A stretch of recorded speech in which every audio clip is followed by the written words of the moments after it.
There are a fair few groups in this country that are all about hate, division, and bigotry, in my view. There are groups who want to divide communities up and turn people and neighbours against one another. I'm talking about these groups or movements that promote race pride or race hate and promote hatred of homosexuals or transgender people and promote religious intolerance and even promote hatred of people who simply follow different lifestyle choices. These nasty little extremist groups or movements, to whom do they appeal? Do they appeal to a particular type of person? Or to a particular mentality, perhaps? Or do extremist groups simply look to recruit wherever poverty and ignorance are commonplace?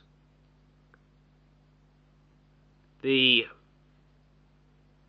leaders of these bigoted right-wing organisations that exist today, they are clearly exploiting people's ignorance and fear. And they're also tapping into a sense of anger and frustration as well.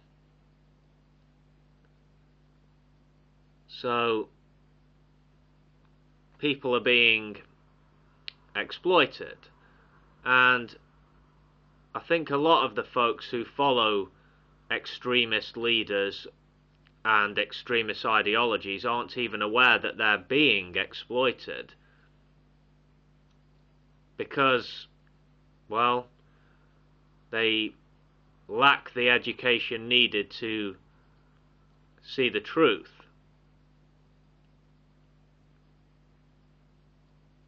I was reading an essay the other day written by a gentleman who goes by the name of Charles S. Weinblatt.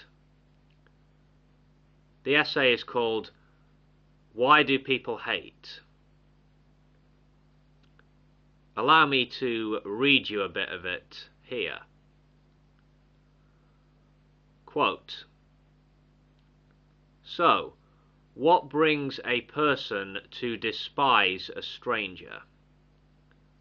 Why do some people hate and fear those who are different in colour, religion, or ethnic origin?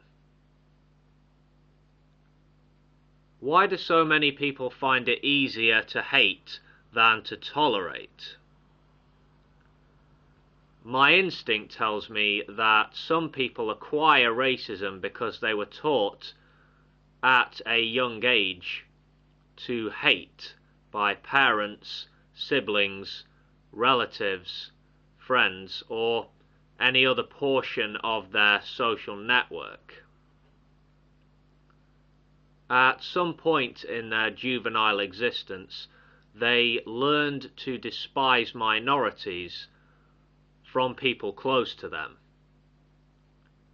And many of these racists continue to hate without questioning the veracity of their loathing. Being recognized as a bigot makes some individuals popular with desired social groups. Research reveals that a high percentage of racists are poorly educated, yet not all racists are ignorant or mentally slow. Some people with a postgraduate education delude themselves with manifestations of detestation towards minority groups. The dark side is filled with ignorance and deception. And while many people are taught to be bigoted as children, some acquire it later in life, despite having a liberal, tolerant social network in their youth. The author goes on to say, I believe that people find it easy to hate because tolerance requires effort. Haters live with haters in a community of malevolence. The more they hate, the more they are approved by their social group. Toleration would require analyzing each individual based upon his or her merits, rather than despising every member of a race, colour, or religion. But it is easier to hate. We despise those different from ourselves, and we teach our descendants to do the same. This creates an endless, vicious cycle guaranteed to generate bigoted progeny. Ironically, we hate in order to be valued by our peers. But we outsiders who value tolerance can break the bonds of bigotry one person at a time with education, conversation, and engagement across all media. We can use the internet's social networking and websites to our advantage.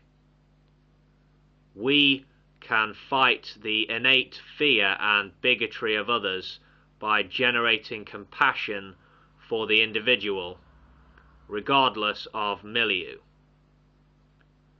We can promote the significance of each person as a unique entity with unlimited potential, rather than a member of a religious or social class with preconceived expectations. We can promote tolerance of each individual's soul. Only when we make an effort to understand and value the differences among us will racism and bigotry end. Only when we accept the value of each person, regardless of background, will our culture be meaningful and rewarding. And one more quote from the author to finish here. Racism, hatred, intolerance, and bigotry are the artifacts of fear. Eliminate fear, and there will no longer be a need for the tools of bigotry. This is our challenge. We must convince the haters that they have no reason to fear minorities.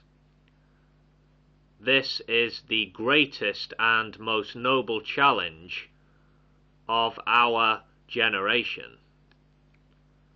The reward for success is tolerance, respect, and mutual recognition.